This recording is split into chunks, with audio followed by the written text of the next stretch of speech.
We just stepped on their face with a hobnail boot and broke their nose. The way to the end zone, and Georgia is going to conquer the Crimson Tide. So how about them fucking dogs? That's what I told them.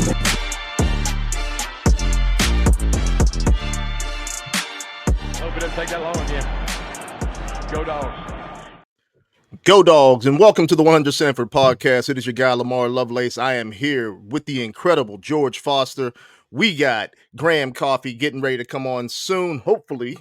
I know everybody's busy right now with all the big time news that has gone out over college football. I'm sure everybody is aware of it. But before we get started and start talking about that in detail, look, hit that subscribe button, hit that like button. There is more stuff coming down the pipe right now from 100 Sanford podcast than you could ever dream of or know, but we are about to explode. So make sure you are notified of all the new shows that come out. Make sure you are notified of any updates and live pop-ups that we may do.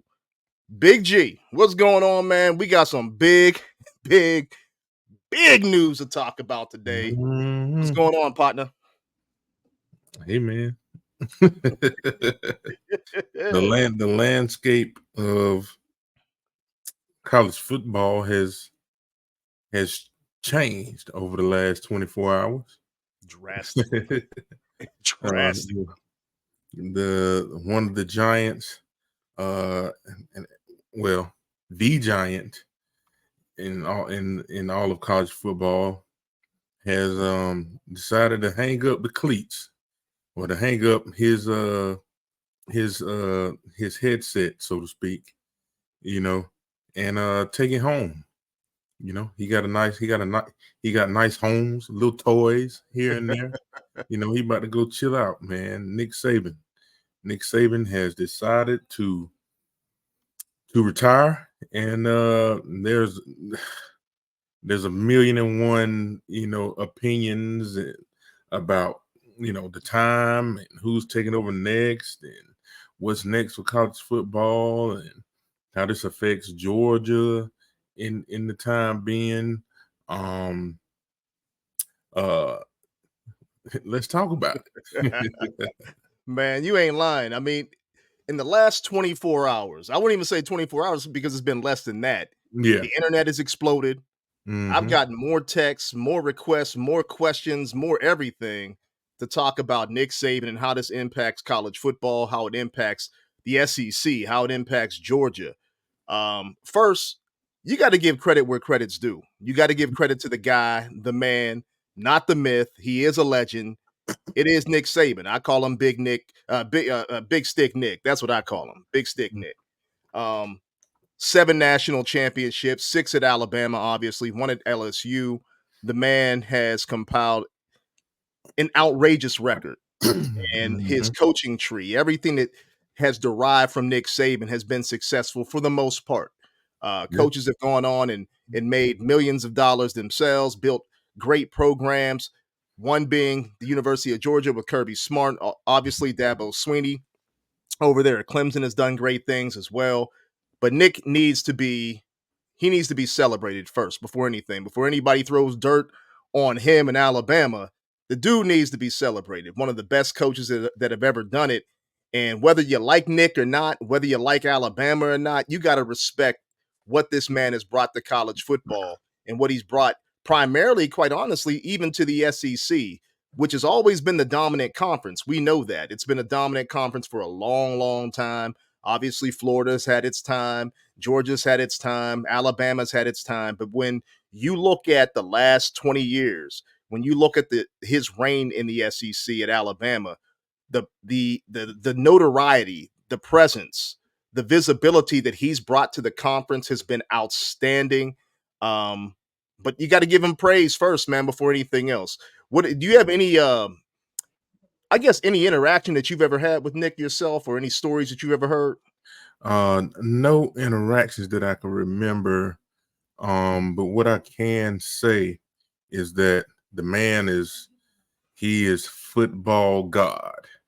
You know what I mean? Like, people, especially in that state of Alabama, In my time as a NFL scout, of course, we'd go down to Mobile, Alabama for the Senior Bowl every year, and for those that don't know, and during the Senior Bowl, I don't know if they still do it. I haven't been a scout for a few years now. There's always a practice at Fairhope, Alabama, and in Fairhope it's at a high school, and it's just one practice, and it's both teams, the North and the South, and the community that can come watch, and Nick Saban always makes an appearance, and when I tell you, when he shows up, it's like what you was imagine when Jesus was walking the streets and we coming to town. It's like when people wanting to see him and shake his hand, and it's like just to see what what the legend is about. It's almost like you want to see him. It's like you want to touch him. That's how the people treated him, So and he earned all of that. The thing about Nick Saban, man, is this whole time been like he's been a thorn in our side at Georgia for most of his years, but the man himself, just I don't know him, but just from what I've seen him speak on in clips and media clips and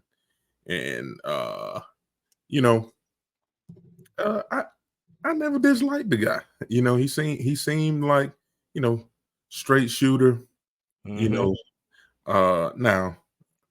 maybe there'd be some players and maybe some coaches, assistant coaches disagree, because I hear the ship is run a certain way, and it is very, very difficult to work for, from what I hear.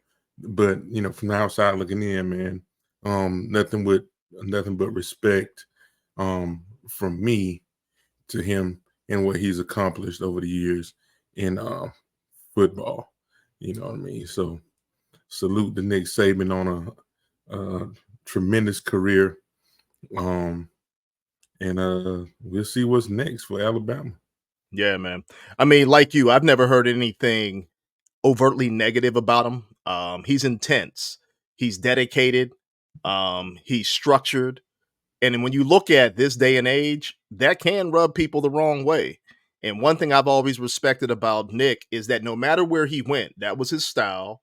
He could come off surly, but when you talk to his players, they were like, "No, that's not Nick at all." Outside of what you see in the media, he's more of Papa Bear. You know what I'm saying? He's that disciplinarian. He's that guy that wants you to be better than you could ever dream about, regardless of what the media is trying to portray and how others are trying to portray him to be this egotistical guy that's just out there for championships himself. You don't hear that necessarily from his players. Now, obviously, there's going to be your slight few. Man, I was cut. I was processed out of the program. You're going to have those guys that are always going to have their negative interactions with anybody in general in life. But for the most part, it's always been positive. And one thing about it is that it's positive when it's a difficult place to work, but yet coaches still come back and work underneath him. If they're still looking for a job and they're trying to rehash themselves and trying to recalibrate things, so to speak, who do they go to? They go to Nick. They don't try to knock on the door of somebody else. They go back to the house that built them to say, "Hey, build me back up again," so they can go back out and make big things happen for their own personal careers. And I've always appreciated from him is that he opens that door for them, whether they have issues, whether there's concerns, whether there's outside concerns and voices from media members and other schools. He's like, no, this is home. And I've always appreciated that. And I've appreciated it more having seen what Kirby has built at Georgia. Because when you hear the I guess the comparison between the two programs, it's very similar. The individual leading it may be different, but the way things are done in terms of a culture being built that this is home, this is family, this is what we do, it's very similar. So you can appreciate that. You can appreciate the tree, the lineage tree that Nick has built, obviously and gone on and pass it on to different people, including our own very own Kirby Smart. But it leads me to this. Why do you think Nick at age 72, coming off of, a college football playoff appearance, has decided to leave now? Some people speculate age, some people speculate health. What are your personal thoughts? I mean, obviously you don't have any inside intel, but what are your personal thoughts on why he would use now to exit college football? That's a good question. He's in a position to say why not. You know what I mean?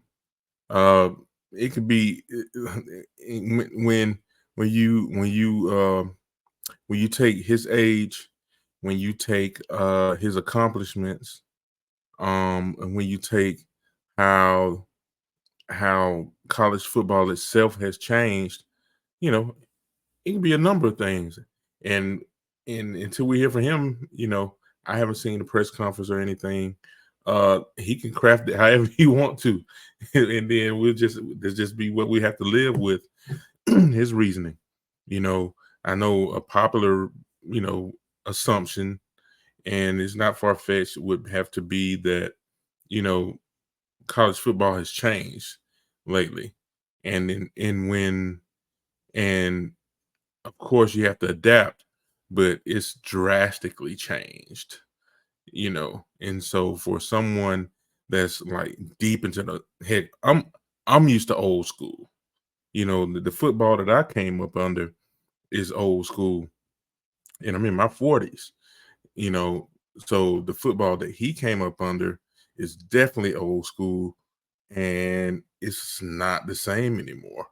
It's recruiting year round. You have to recruit your kids you've already recruited for years to come to your program. You have to recruit them again to keep them in your program. And, you have the, name, image, and likeness stuff that has entered the fold. And so it's a very different game, and you have to be committed to play the game how it's being played now. And it's a very different game. It's kind of like if you're a coach that cussed everybody out in the 80s, well, these kids, they're gonna tell their mama. You know what I mean? And excuse me. Now, granted, there are plenty of ways to get your point across as a coach, and I believe that, you don't have to be physical, you don't have to be condescending, you don't have to be any of that, but the fact of the matter is my era, my generation grew up a certain way, and we just rocked with it. We ain't know no better. It is what it is. It's not like that anymore. Mm-hmm. So you have to be committed to change nowadays, and those that are committed to change and how you have to do things are gonna be the ones that succeed. And just to veer left a little bit, and talk about another program, the one that we talk about the most, University of Georgia football. They've handled it. Their leader, Mr. Kirby Smart, has handled it wonderfully. What I mean? He's from the old school, a few years older than me, and but he knows how to handle these kids, and so it's working for him for the time being. You know what I mean? You never know what these coaches are thinking. I figured Nick would hang around some more. There's always been retirement talk, the last few years, but I figured with the class he recruited, and he has what some people call the number one quarterback coming in to the program. A quarterback can juice your friends and juice your team up a little bit. You can ride. You can. We had a quarterback. We had a quarterback. He became our starter and our leader in a kind of an unconventional way, but he gave us 2 championships. Ain't but a handful, 5, maybe 6 you know, you know, teams have done it. I don't know if they all had the same quarterback, for 2 years in a row. Right. So a quarterback can, change some things. So I figured he'd hang around a little bit to see what he can do with this new iteration of his squad. And, he hung up. Sometimes it's time. Yeah. You Yeah. know, sometimes It's it's time. it's funny, man, because you see different stories coming out. It like I said, his health, maybe his wife's health, something like that. I'm leaning more towards he's tired. Just from the changes of college football, when you look at where it has gone over the last few years. Teachers teach. Nick is a teacher. He's an Mhm. instructor. He's the type of guy that gets out there. He still wants to show DBs how to do it, and that's fine. But when you got to go off the field and then you got to deal with recruiting, which is always part of the game, but Nick has always been the closer of lately anyway. When everybody else is recruiting, but when Big Stick comes into your into your living room, it's time for business. So he's always been a closer as of lately. But when it comes down to, okay, I recruit coach, I recruit A, so to speak. I get him to my program. Now he's getting NIL dollars. Now he's getting the opportunity to make money off of himself. And now I still have to deal with the portal. I still have to deal with recruiting that kid the next year. I have to deal with the nuances of having to quote unquote outbid for a particular player. Now let's just be honest. Pay for play's always been there. It's just now it's just legalized, right? Now it's out I there in say, the I open. say all the time, It's NIL been here, it's been there. especially amongst the big dogs. Yes. NIL been here. It's just you can Yeah, do it legally now, and you can really you can say, hey, we got that bag. that's What's right. happening? Like you can do it out in the open, but it's been here, and it's been deciding where kids go for decades. You're right. And I think the challenge for most college coaches now is that since it is open, now there's more players in the playing field, so to speak, of where that pay for play is actually coming from. Not only that, you have the portal, and it's so easy to jump into the portal. It's so easy to transfer. You have to continue to recruit the kids that are constantly on your roster right now. You don't even know what's going to happen from year one to year two. Kirby was on 92.9 this morning, and he was talking about, of course, Big Nick stepping down, but he was also talking about the difficulties of college football. And they were asking him what his conversation was with Nick before the SEC title game and things like that. But he had even made mention. He's like, "Look, I don't know if I'm going to be here as long as you've been doing it." And I've always had that perception. This new age of coaches is going to take somebody that is so dedicated, so dialed in, that has such a team around them that they're insulated enough to conserve their energy. For folks who don't realize, it's a 24/7, 365-day job being a professional coach, especially on the college level, because you're responsible for young men outside of your own personal household and your own family. It's constant, right? So it's already wearing you down. Now you're asking me to follow said kid around to make sure that he's going to be around, constantly doing that, constantly trying to make someone happy, constantly trying to pacify somebody's feelings because they didn't start or didn't get enough time. That wears down a lot of guys. And I can perceive Nick being at the stage that he's at. 6 national titles. What is there left to do? What, for me to conquer the 12-team playoff? Now, maybe that's a motivating factor for some people to say, hey, I want to be one of the guys that have won a national title with this 12-team playoff. But for him, there's no need to do so. You've already seen him dominate college football. So it's going to be interesting even moving forward with other coaches, including our own Kirby Smart, as to say, how long will he be there? How long will he try to battle this atmosphere that we have now in college football unless some structural changes are made? Some foundational things are put in place by the NCAA, by College Football Playoff Committee, that just in general, in terms of how we put walls around this thing to make sure that, one, it's safe for the student athlete, right? Because it's really truly about them and them growing as young men and young ladies. On top of it, that it's structurally safe for the university, that it's structurally sound for the consumer, which is the fan. Because last but not least, we're the ones watching this thing and we're saying, hey, you know what? I just want pageantry. I want to be able to cheer for my team. I want to be able to know who's there, who's not there. And we're the ones that really drive uh, I guess the financial engine of all of this, because you even had people talking about, hey, I'm going to boycott and not watch the national championship game because I don't like what's going on. I mean, come on, folks. Again, if you're that naive to believe that NIL wasn't around, that pay for play wasn't around, that guys weren't cheating on the sideline, weren't trying to grab signals, and all these things weren't happening, then you're very naive. Now, to the level that obviously Michigan and Stallions went, that's one thing, but I'm sure it's been done before. But still, come on, we gotta pull this thing together, and hopefully college football starts to form back into what a new age of college football and what it really should be. Yeah, man. It's gonna be interesting. We're at the beginning of it all. Yeah.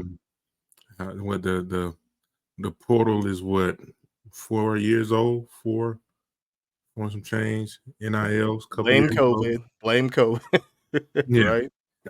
couple years old with NIL. It's going to change. It's changing the game, and it's going to continue to change the game. Maybe you don't see the 15, 25-year coach, at your prestigious institutions. It's going to be a sad day for me when Kirby decides to hang it up. But Facts. he has young kids, wife, the rest of his life that he wants to live. He could have a goal to try to lead an NFL franchise. Anybody that loves football like that, might want to see, can he conquer that. So I don't rule any of that out within the next handful of years to 10 years. Who knows, but this is where we're at with college football now.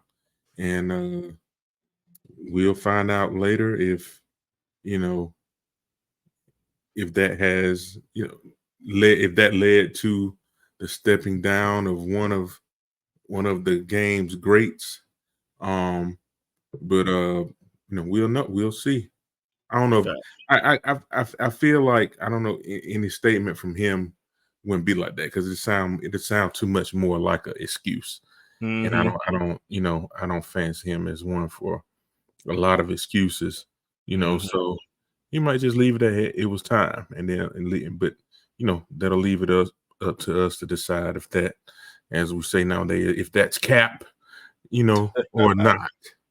You know what I mean? But we can guess. If I had to guess, it's a combination of a few things. And mind you, all of which we've discussed. And mind you, 72 years old is a nice life for a lot of people to have lived and done a lot of great things. And people are selfishly, Alabama fan and college football fans in general are saying, man, no, keep going. Man, look, that man is 72 years old. Let that man chill, relax, enjoy his family, his grandchildren, great grandchildren. I think he probably has by now. Let him enjoy his life. And hey, I've actually enjoyed Nick when he's been on telecast and, talked about, the playoff games and things like that. He's actually come off more personable. His commercials with Dion, all that kind of stuff has come off like a whole different personality. He's a great football mind.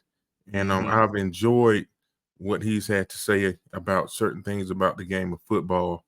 And very smart guy. He said some things about the psychology of football, the psychology of, handling these kids, and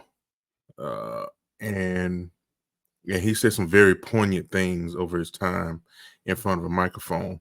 I could see him, now granted, that's a job too. I don't know if he wants to work again, but I would look forward to at least, something weekly, that we can get from him. And we'll see if that happens. Yeah. But like you said, 72. Listen, the fact of the matter is is, we don't like to think about it that much, but once you get to, let's say, your 40s, maybe some people your 50s, depending on your genetics, there's more time behind you than ahead of you. Mm-hmm. When you're 70, there's definitely it's factually proven that you have more time behind you than ahead of you. I don't care if you live to be 120. You have more time. There's more time behind you than in front of you. So, if somebody wants to take the rest of those years and live their best life, salute to them. Facts. Well, I guess the next question would be, where does Bama go? Everybody's talking about that because for the most part, they're saying, ding dong, the witch is dead, so to speak. Alabama is no longer the king of the West. They're thinking about LSU jumping up. They're thinking about Texas that's now joining the SEC, becoming that team. Obviously, the big dog is still in the East. And I think most people actually believe and understand that Georgia is that team in the SEC coming in preseason ranked next year already with the rankings. And I think the polls have officially come out, but I guess the betting odd is for Georgia to win the national championship next year. But where does Alabama go? I mean, people are talking about Dabo Swinney. They're talking about Lanning. They're talking about all these different coaches that have come from that coaching tree and actually come through Kirby Smart and others that they could be the next guy. I'll tell you right now, though, we got breaking news because Lanning has decided that he's staying in Oregon, so that you could cross his name off, which I think Georgia fans should be excited about because obviously Dan Lanning has a lot of relationship with Georgia coaches, Georgia assistants. That would be something where maybe he would be able to poach a few different assistants from Georgia and other places to actually join that staff. Schumann being one of those guys I think he has a relationship with, but he's off the list. So now where does Alabama go? And if you're Alabama and you're leading this coaching search, where would you go and how would you kind of reconstruct this thing? Because obviously nobody is going to step in his shoes, but somebody has to step in and actually lead this program. That's a good question. I've never put a timer on a coaching search before. I can't think about how long it typically takes. But one thing to note is that the transfer portal for Alabama players has opened up for another 30 days. That's a big deal. That's a huge deal. Yeah. And so I think, while you don't want to rush coaching hire, but at the same time, you want to see what type of retention you can have with your current roster. And so that's probably affects the search as well. I don't know where you go. Lanning did what I thought he should do. He's in a really sweet spot. He's got a competitive team. He's out there. He has that Nike war chest. Like he's not wanting for nothing out there. And he's learned how to recruit, recruit the South, recruit nationally, which is what Georgia does now, what Bama does now. And I felt like he should stay there. And and I'm glad he did that, just for those kids' sake. You never want to, up and bounce on a kid. I know it happens, but like especially kids you just told that, hey, let's build something together for at least this next season. You know what I mean? And just also, how do I say this? Just people that I have relationships with, in the media space and different schools, and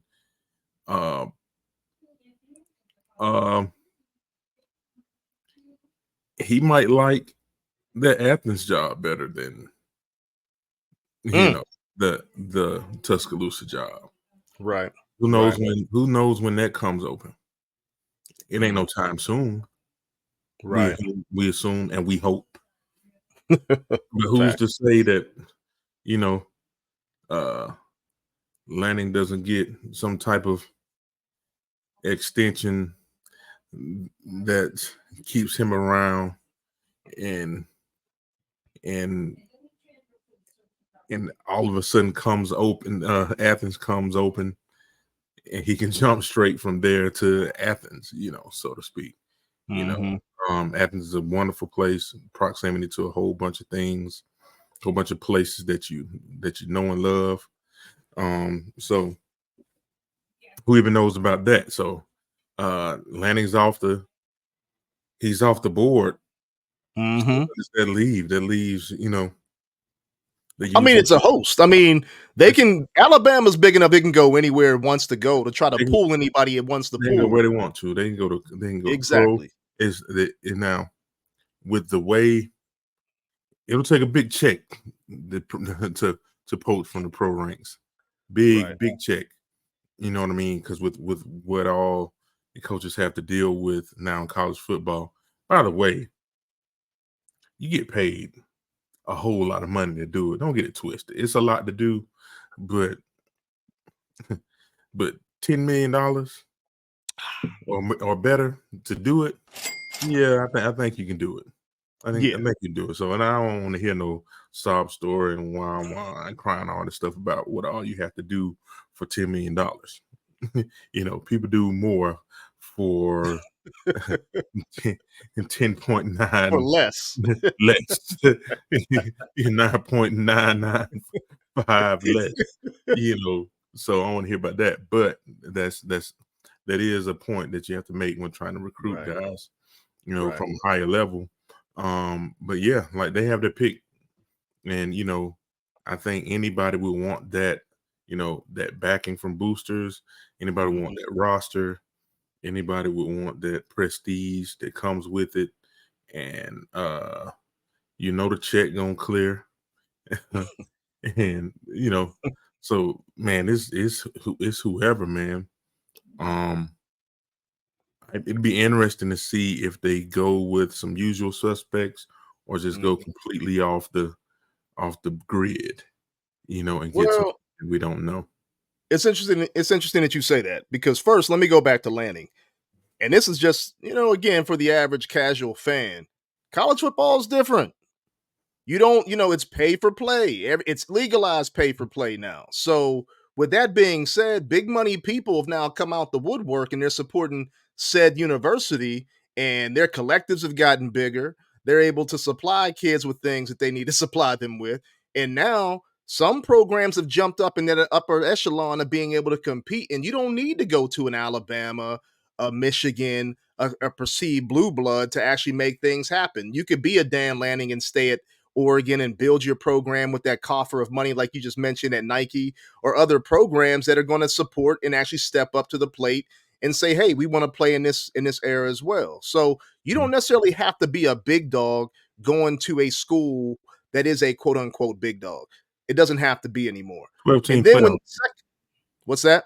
12-team playoff too. Like It, more it, people have a chance.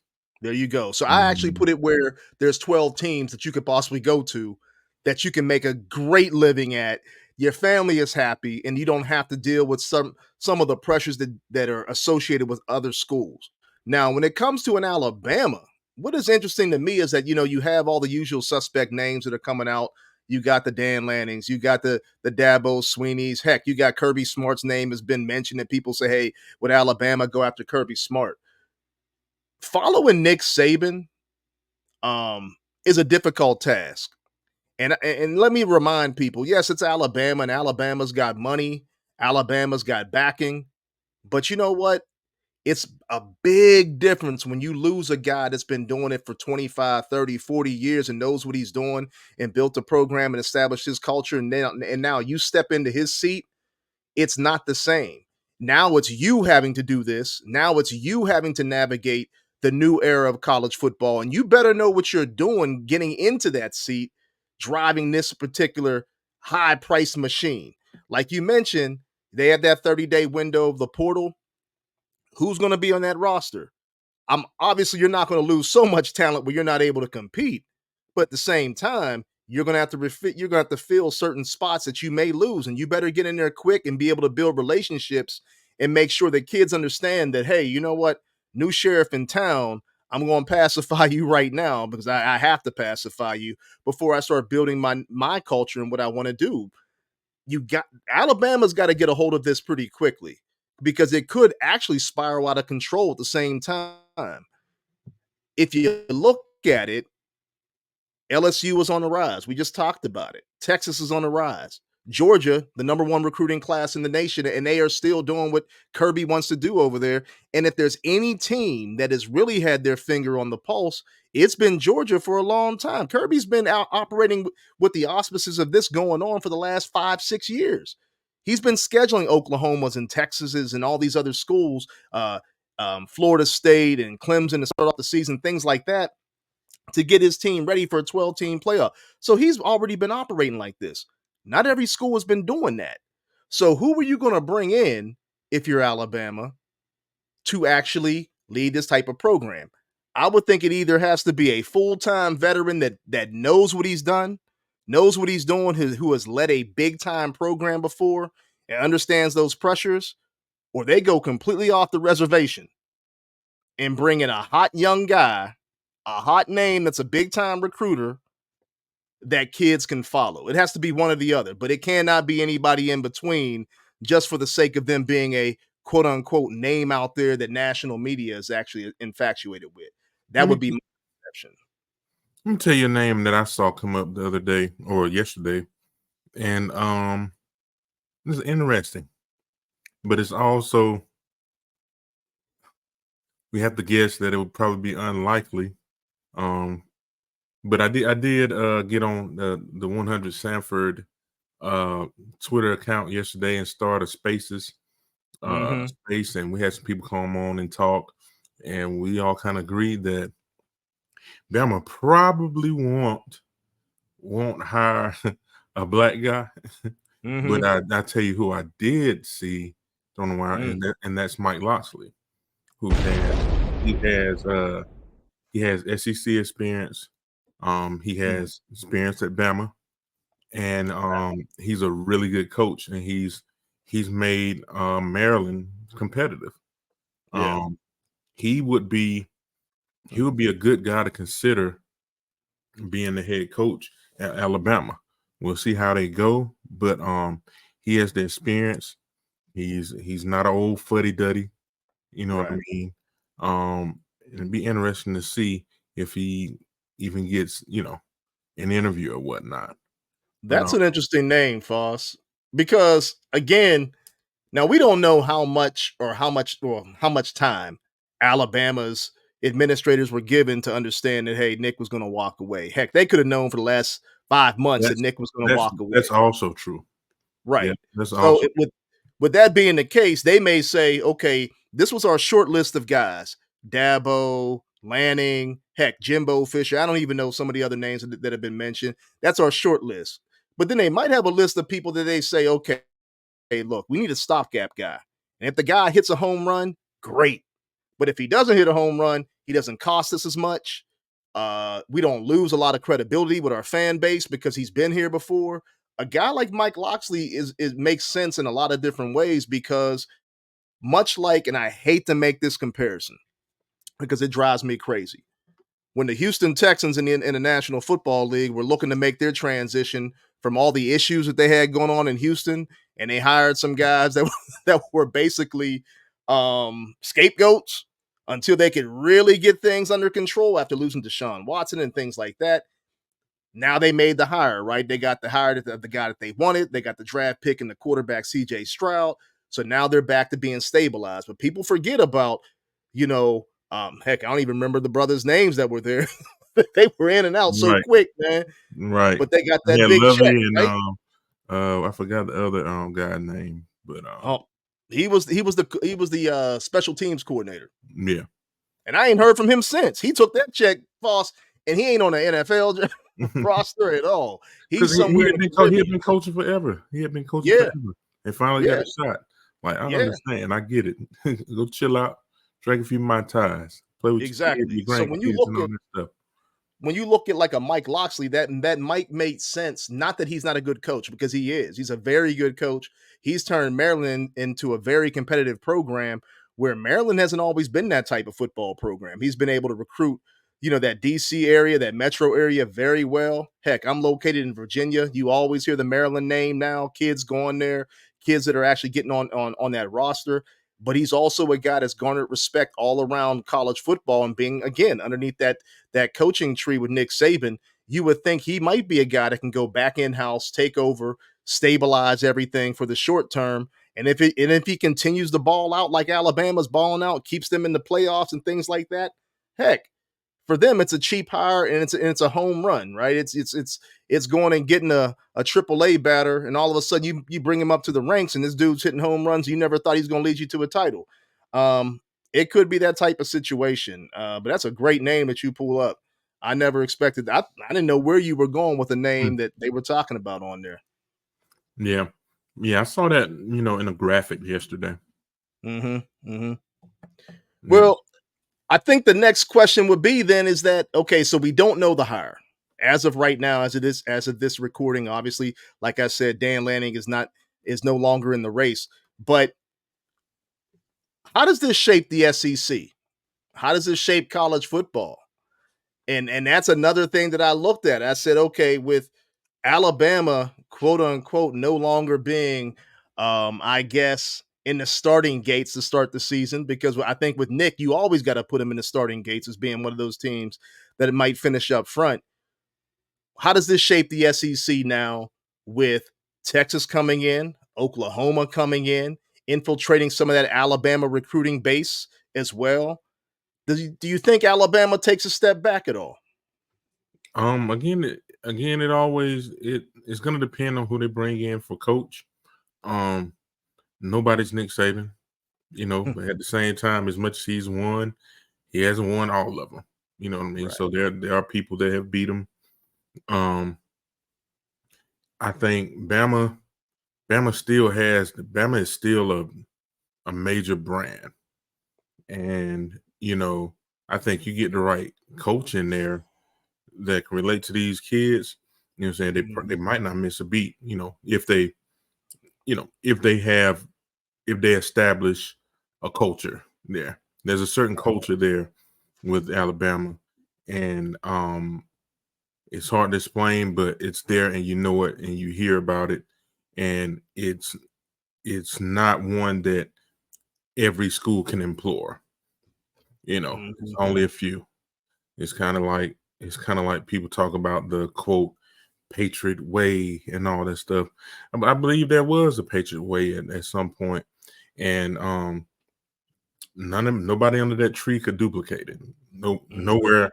Nowhere that they went. Right. You know what I mean? So there's a culture there in Bama, and that somebody's going to have to establish their own.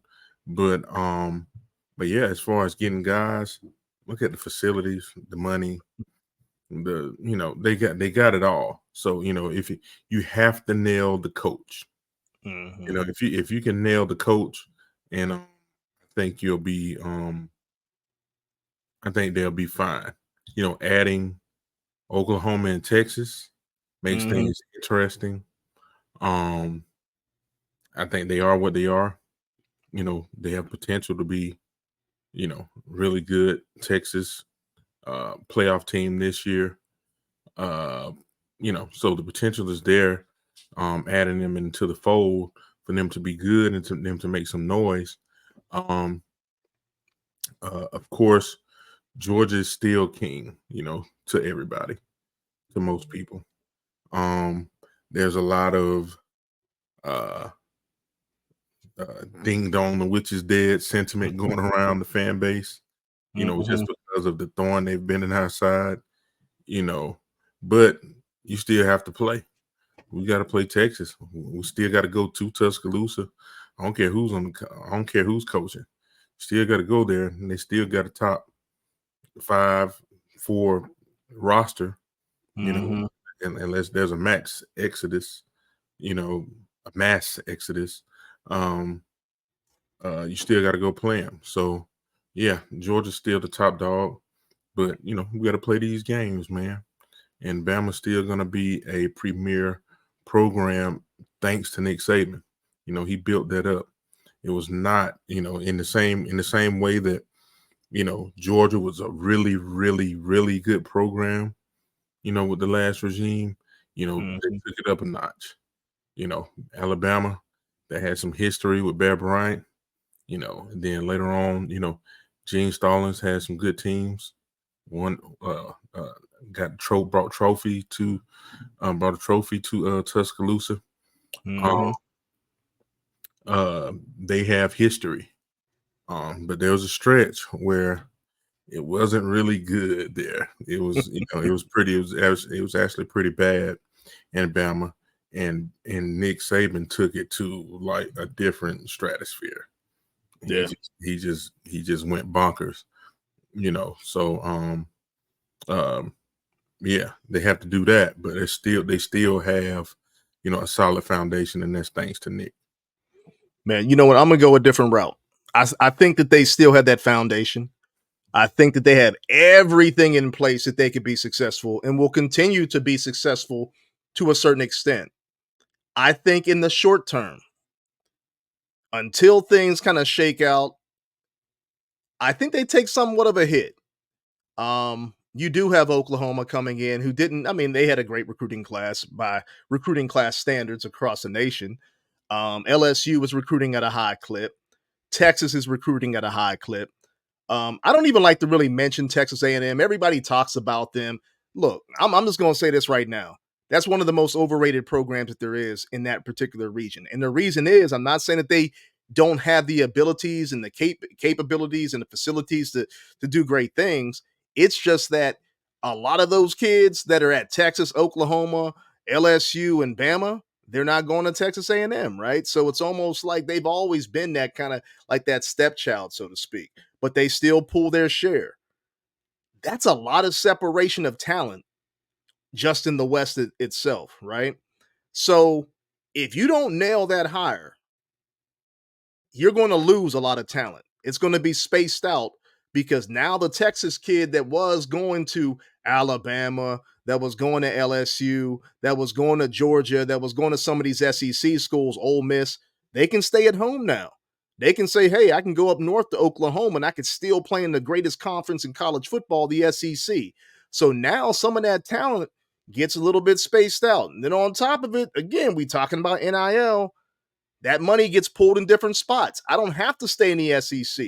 I can go to said school in the Big 10, ACC, and collect a big check, get big time numbers, and still go to the league or get my opportunity to go to the league. So that kind of spaces it out. I think that Alabama's in a very interesting position.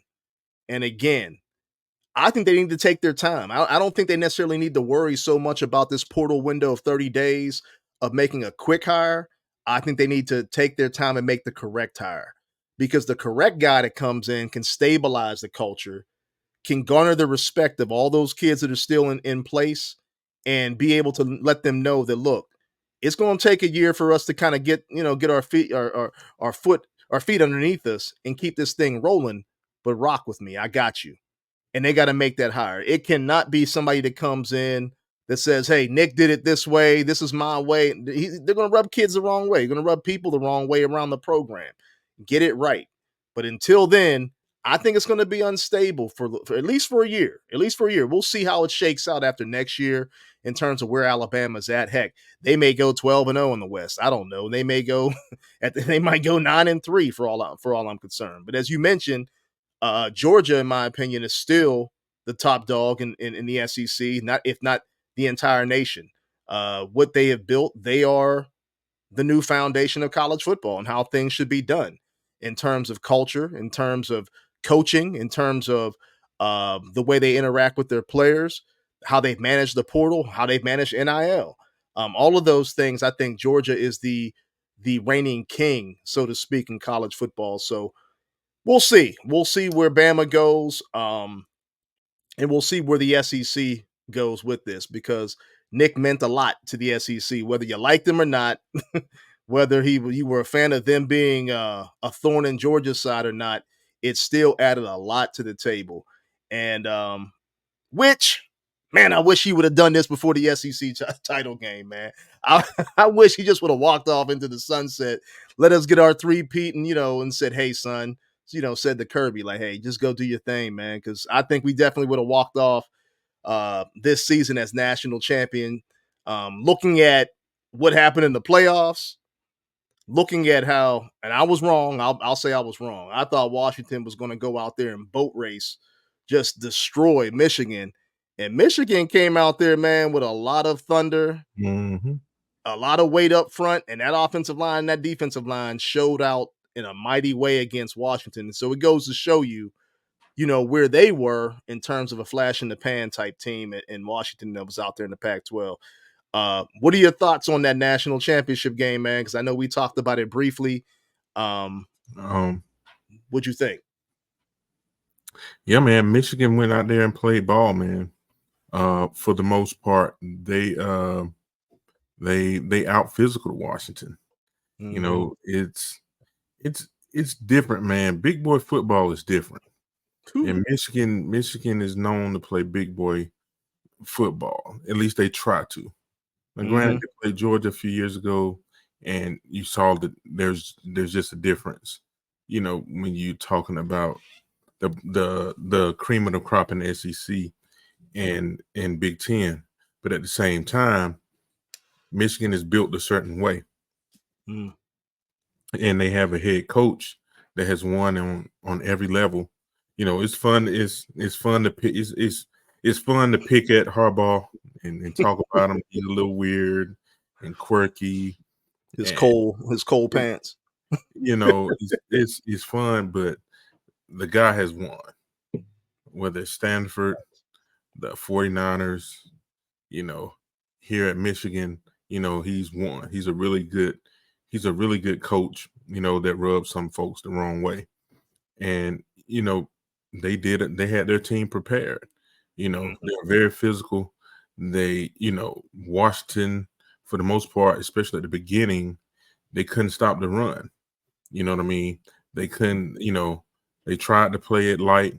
Then when they did bring down people, wrong fits, wrong gaps, wrong fits, bad technique, and that's what sprung a lot of the plays.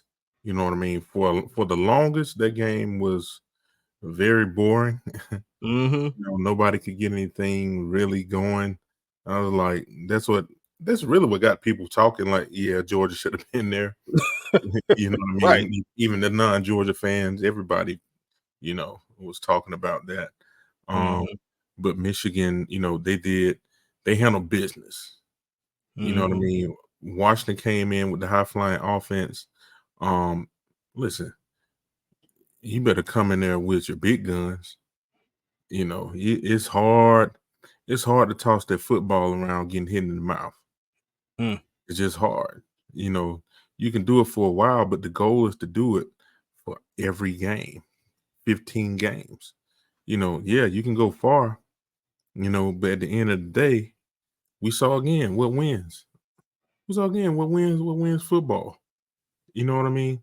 The last 2 years, I was looking at some James Cook highlights the other day. He had runs that sealed the game in Indy. You know what I mean? Right. Right. It's you had Zeus. You know what I mean? It was like that type of football matters in the end. You can finesse your way to you can finesse your way to the big shebang. You can finesse your way all the way to the natty, and then rent become due. And then you got to decide: do you have enough money to pay rent this game? You know what I mean? And Washington came up short. They didn't have their rent money.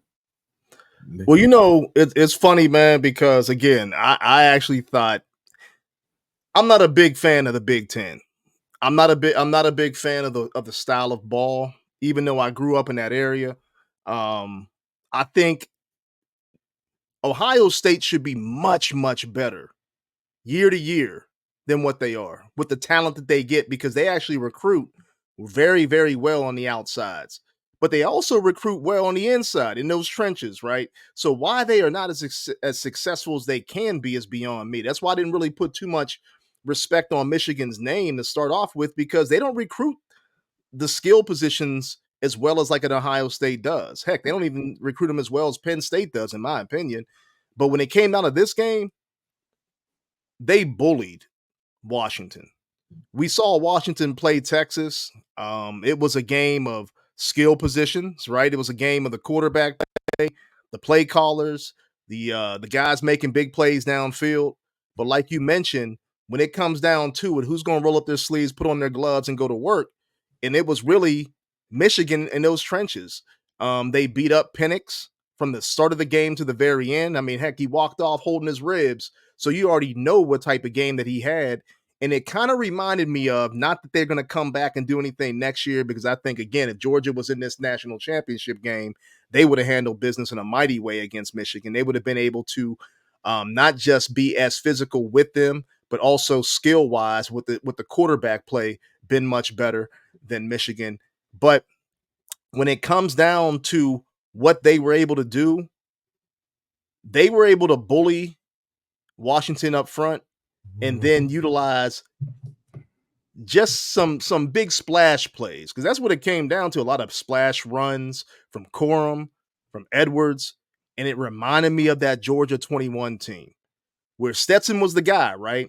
Mhm. Obviously, he stepped up as the guy, but he didn't really have to do everything, because Georgia had so much talent all over the field, and nobody was going to beat them. Nobody was going to deny them of the national championship that year. Not saying that Michigan's defense, folks, was anywhere near that 21 defense. That was phenomenal. But the leadership, the way they were playing together, the thought of them against the world, it seemed like the same type of game. But I think, quite honestly, if they matched up with Georgia in that national championship game, I think Georgia would have ran them off the field. That's my personal opinion. Michigan had 38 carries and 18 pass attempts. Yes. Listen, Washington only had 20 rushes, and that game was close for a long time. Yeah, it was close into the fourth quarter. They had 51 pass attempts. No matter what you say about this new age football and this, that, and the other, and it's wide open, we see what wins year after year. We see what wins. Few anomalies here and there, but we see what wins. When it comes down to it, when the coach decides to, let's kick it old school, and they decide to do that, and your team not built for that, your philosophy not built for that, we see what happens. Yeah. You know, that game ended 34-13. It was nowhere near that. For it was what, 20-13 going into the fourth quarter, right? Majority of the game. And Michigan stuck with what they do. 18 pass attempts, dude. They threw for 140 yards. Which is amazing, because they still talking about McCarthy as a top prospect. The QB didn't have NAM touchdown, but he also didn't have NAM interception. Facts. You can win like that. You can win like that. Yeah. You know what I mean? So that was the tail of the tape. That was the tail of the tape right there. 200-yard rushers. Listen, they ran for 8 yards a pop. That was total domination. When they needed to. And still was close in the end. Yeah. You know what's funny is that it kind of reminds you of that Penn State game. I mean, obviously they didn't the results were a little bit different, and it was skewed to look a little bit different. It wasn't that big of a magnitude of game. But when they ran the ball, what was it? 20-something odd times against against Penn State, just straight down the throat. I mean, it was crazy how many times they ran the football in a row. But they did. They just dominated the trenches. But at the same time, like you mentioned, it was close. It was close for a long time. So it's not like they dominated too much, but when they wanted to take over, I guess they could.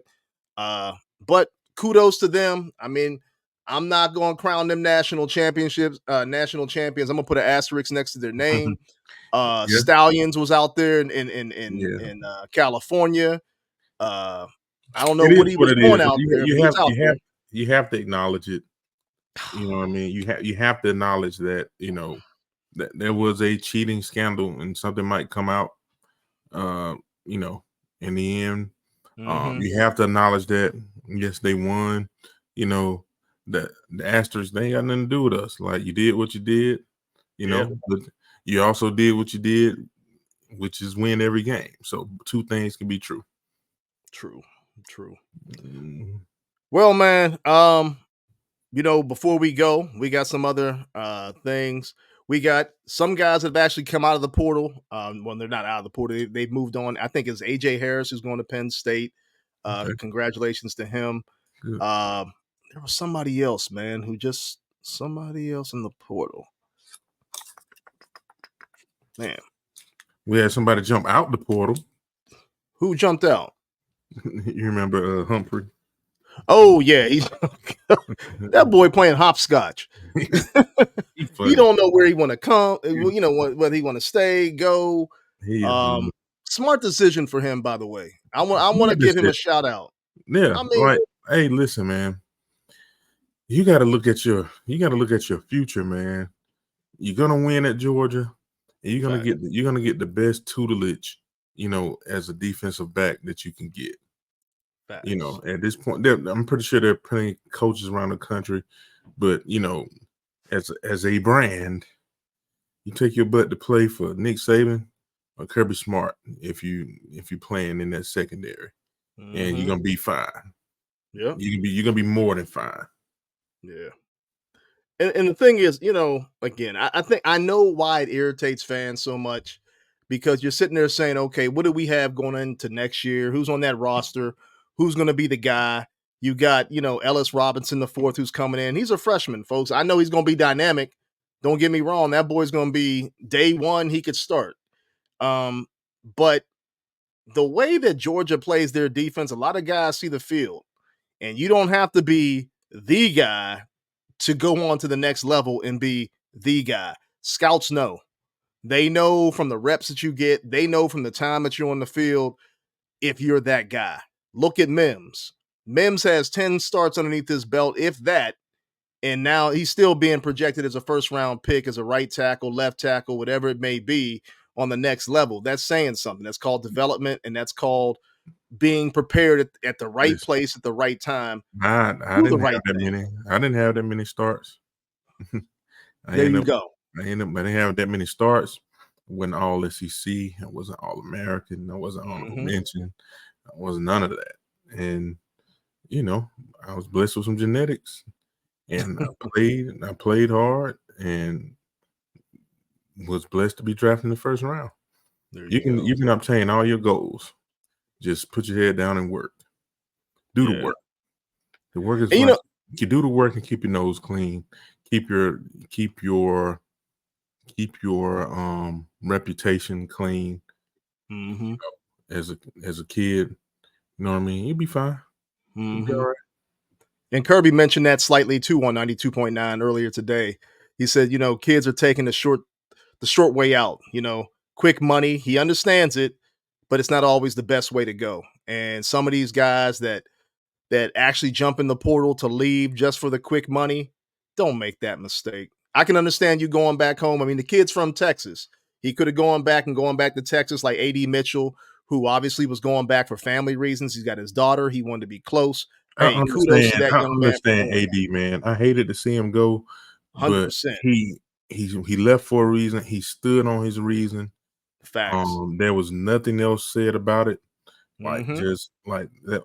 And he's shown throughout his tenure at Texas that his reason, you tell you in a heartbeat, my kid is my reason. That's right. You know what I mean? That's right. He left a great thing at Georgia.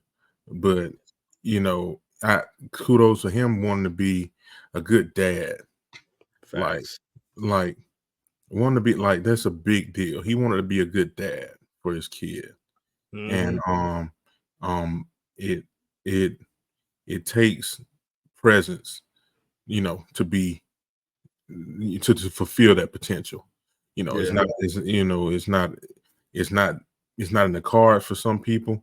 Distance is there sometimes, but he had an opportunity to control the distance between him and his kid, and he made a decision, and Yeah. it worked out for him. Got to the playoffs again. He's going to be in the NFL. Going to have a great NFL career. Going to make some good money, take care of his kid. What else could you ask for?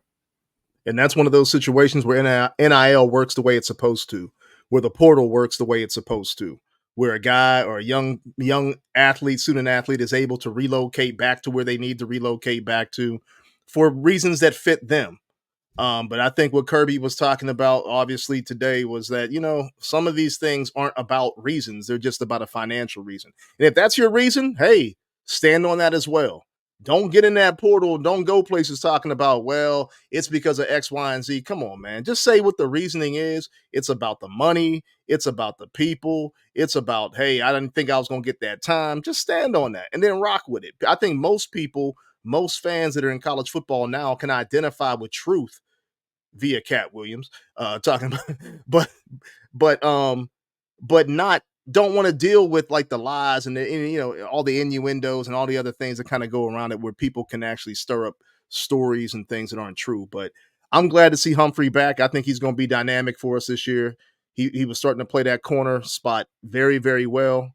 They're going to get him a little bit more physical, but he's one of those kids that he can cover, and it's going to help this team out in a mighty way, mighty, mighty way. So I forgot that he jumped into the portal and jumped out.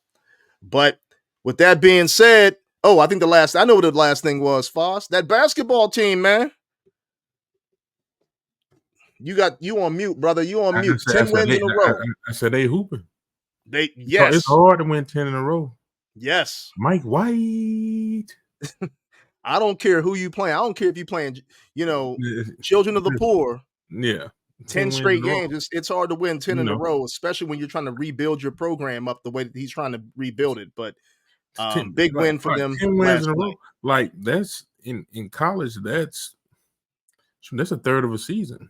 Yes. That's a third of a season. So are we looking at field of 64? Could be 12-3. I think they probably need to get to about 19 wins. If you're Georgia in the SEC, you probably got to get to at least 19 wins, quality wins. You got to have some quality wins underneath your belt. Arkansas was a quality win. They got Tennessee coming up on Saturday, I believe. Yeah, Tennessee comes into the house, number 5 ranked team. But you at least got to put something good on tape. Even if you don't come out of there with a victory, if they put some good work on tape, they're going to start to generate some more interest for the committee to put them in a field of 64, I guess 68 now, put them in that field. But Mike White got those boys balling. And you know what? Here's the other thing.